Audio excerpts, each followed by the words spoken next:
On today's video, we're going to talk about update 27. The patch notes popped in my inbox about 30 minutes ago, and I'm excited to go break this down with you guys. If you don't feel like reading the update notes yourself, you want to know a few extra details that have to do with this update, this is the video for you. Usually we go through these, figure out what's good, what's bad, and kind of see where we had our influence as a community on what's coming into the game. There's plenty of that happening in this update, so you definitely don't want to miss out on this video. Sit back, enjoy it, slap a like on it if you found it informative, helpful, useful, or just want to support the channel. Yeah.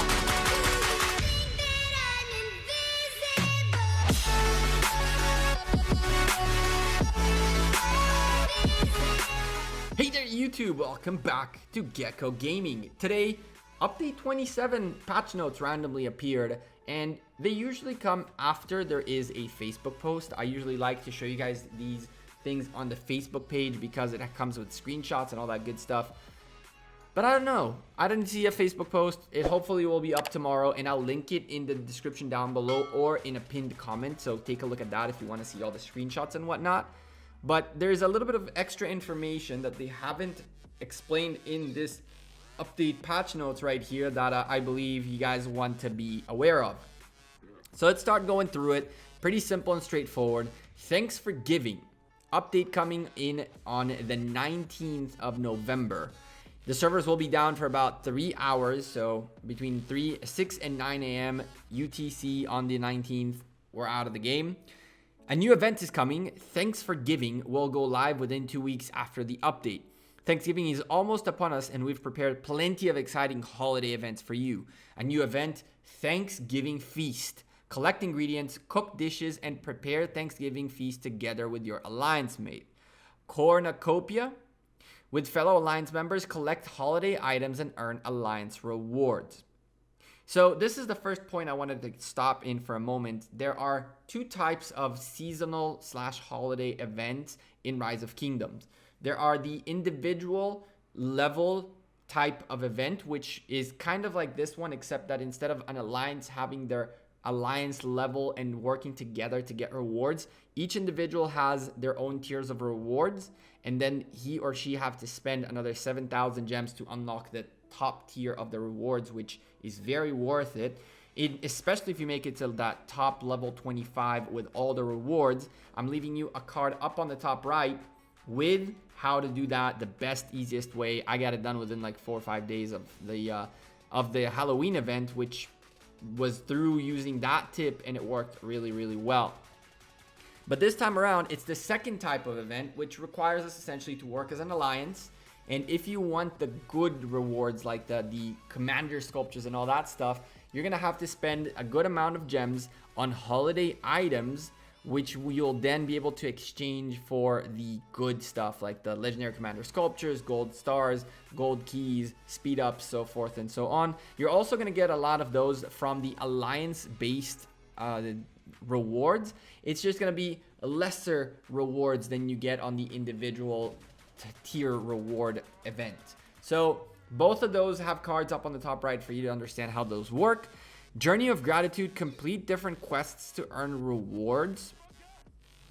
This one's a little bit of a interesting one. I don't think this has to do with the dice game we saw. We saw there was supposed to be like a dice game that you're supposed to go around the map and just roll dice and get rewards. I haven't seen that event happen yet, except with the exception of the first server, Kingdoms 1 through 8 had to test it, really. So I'm interested to see what Journey of Gratitude is. Harvest Watcher, defeat barbarians, defend your harvest, and receive incredible rewards. I assume this is like a barbarian chaining type of event, or you just gotta kill a bunch of barbarians to get the rewards. Pretty straightforward. We usually see one of these types of events during holiday events. Of course, you don't forget to join Harvest Celebration and Harvest Season, which is how these are the events that are essentially explain to you how you can get the items for Cornucopia and what I would assume is Harvest Watcher or Journey of Gratitude. Either way, these are just like explanation events. The Lost Canyon will be live, gradually opens up to all kingdoms. We have received a lot of constructive feedback from governors since the Sunset Canyon came online, since The Sunset Canyon came online. Sunset came. Okay. To spice things up a bit, we've decided to implement a similar feature into Lost Kingdom. After Lost Kingdom unlocked, governors from 8 kingdoms will now have a chance to compete against each other in the same arena. Dominate your opponents in Lost Canyon and earn incredible rewards. Now, Lost Canyon is a name we have heard before. If you guys are part of the community and you have been watching my streams, we've mentioned this on stream quite a couple times now. There is a new avatar frame. This was brought to us by the Hulk, one of our viewers here, and he said, listen, have you seen this? A frame, avatar frame of Lost Canyon, available only in the Canyon shop. So this kind of connects the dots to what the Canyon shop is gonna be. Now, if I were to speculate, and this is strictly speculation, what's gonna happen is there is going to be some sort of a reward system that is based on either daily or hourly hold of a certain position in the leaderboards. So I've seen games that every 3 hours give you like these extra coins, so that way throughout the day you can try to end up being first place and get the extra coins rather than everybody trying to fight for first in the last minute of server reset. So there could be a situation where on the daily basis or on the weekly basis or whatever not, you'll get rewards kind of like you get in here based on ranks on the daily rewards and season rewards. You'll end up having some extra currency which you can accumulate and then exchange that for Lost Canyon rewards. I find that kind of cool, and you guys can see I've been keeping myself at top 100, still have a few challenges still to go today, waiting for the end of the day to see where I end up and who do I need to beat up to get up to where I want to be, top 100 places. Going back as we've been picking up these OV packs, going back into the patch notes, improved Ceroli Crisis events gradually opens up to all kingdoms. Ceroli Crisis is a really popular event. No kidding. We've been saying that, with the exception of the rewards being terrible and the matchmaking system putting a 60 million power player with like 2 million power player trying to do hell mode, which is really not going to work. In this update, we've made several crucial changes to address some of the problems that have occurred during the event. We've adjusted difficulty levels and rewards of the event. Hallelujah. Now governors can receive better rewards from clearing higher difficult content. Okay. Ceroli Assault is a brand new 12-player mode. Governors can now call on even more friends to take on harder boss. Damn, that looks cool. That's going to be a fun one. 4 is, and by the way, if you've never done Ceroli's Crisis before, if you have not seen Ceroli's Crisis before, again, up on the top right corner, you'll have a card with a video about Ceroli's Crisis, how it works.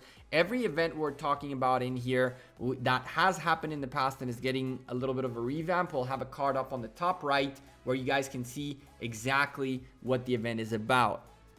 The same can be said about Silk Road Speculators. Improved the Silk Road Speculators event gradually opens up again to all kingdoms.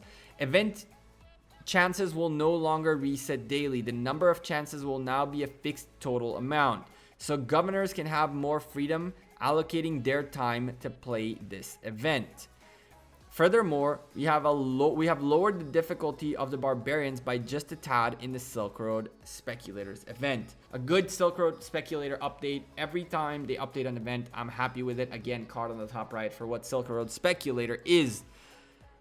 Other changes.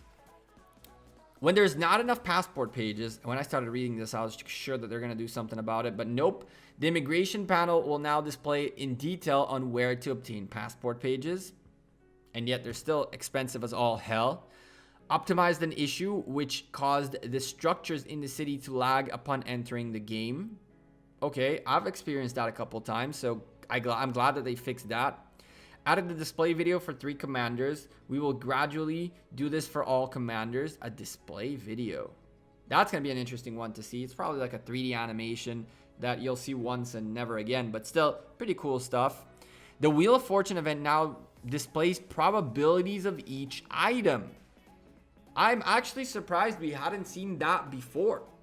Now that I come to think of it, there is regulation really that requires for every one of these things that have to do with luck, with RNG, to be probabilities appearing. And now we'll be able to see what's the probability of getting items. I like it. I like it a lot. It won't make a change to the wheel really, but the fact that you can see the numbers can kind of is nice. It's transparency. I'm okay with it.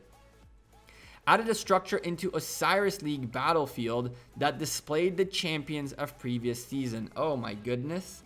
So Osiris League Battlefield, does that mean that it's in for all Ark of Osiris's until next season? Or is it a different map that is exactly the same, but it's only for Osiris League that has this building? I'm really interested to see if we're going to have to look at like a list of the alliances that win Osiris League through time as you're playing Ark of Osiris, or only during the league those will be available. I think that'd be cool if they had like every alliance that's won throughout time, like in the background or something like that, that you kind of have to see when you're playing Ark of Osiris. I love that.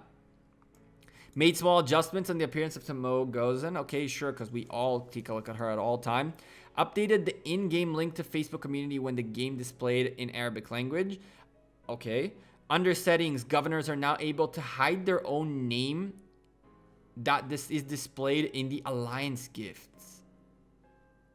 I love it. Under settings, governors are now able to hide their own name that is displayed in the alliance gift. Essentially, people don't need to know who's buying what. You can just hide your name and buy any pack you want and nobody will know it. I like it because I think that some people are deterred of buying certain packs to not raise red flags. I'll give you an example that I know that some alliances take a look at the packs that are being bought, and when they see like someone buying a new world pack to get passport pages, they start asking questions. So I understand why that is there, and I still think that's a cool addition. Everybody have their own privacy. I like it. Governors with VIP 16 can now purchase equipment materials in the VIP shop. Oh no. Depending on how expensive they will be, this could be where I start not liking equipment. I don't like to look at the negative side of things. This could be very balanced, correctly done, but still, the more you make materials available for essentially people who spend a lot of money and for gems, which is what you'd have to spend, I'm assuming, in the VIP shop to get these materials. What that means is you're giving more, the pay-to-win players, you're giving them a little bit more of an easier way to get things faster. And the faster they can get it, the bigger the difference between them and those like me who are buying packs here and there and doing the events and doing the quests, but not grinding on buying parts and materials with gems. You have to keep that distance as small as possible while giving them an advantage, but not that big of an advantage. I'm not a fan of this at all. Revamped all the environment sounds and revamped and enhanced the sound, some of the UI sound effects. I'll tell you the truth. The first thing I do in almost every game is I go in the game and I turn off sound and UI sound. So I wouldn't even be able to notice this thing. Overall, not a bad update. I'm seeing updates and updates and improvements to 2 or even 3 events within the game. They're adding another mode of Lost Canyon, which I always like, the competition. There's something you can do in Lost Kingdom, even though you potentially are locked into your zone 4, you can now do Lost Canyon and still get rewards and get things out of that. So this is a good move in terms of Lost Kingdom, because the biggest problem in Lost Kingdom is what happens when you get locked in your zone and you're done, right? And there's 40 days left on the event or whatever not. What do you do then? And so this is one of those steps towards having something to do beyond just sitting there or farming in a very overcrowded area, although the map will most likely change. Bottom line, I love it. Thanksgiving event, it's not going to be the biggest event, but we're going to spend a lot of gems to get those commander sculptures instead of working hard to get the levels. We have Lost Canyon, Ceroli Crisis, Silk Road Speculator, and a bunch of other miscellaneous small changes. One of them being pretty cool, the Wheel of Fortune displaying probabilities I like a lot, and the new building in Osiris League that'll tell you who the previous champion was. I dig those things. I'm less of a fan of the materials for VIP level 16. I like the privacy settings that they're adding. Other than that, everything seems pretty straightforward. What do you guys think about this update? Leave me a comment down below and let me know. I'm Gekko. I'm out of here. Thank you guys very much for watching this video. If you enjoyed it, found it informative, found it helpful, drop a like on it. I'd appreciate it a lot. Twitter, Facebook, Instagram, and Discord in the description down below. And our Discord is popping. We're almost at 2,200 members. Come join the Discord today. Thank you guys for being awesome and for all your continuous support. Take care. Peace.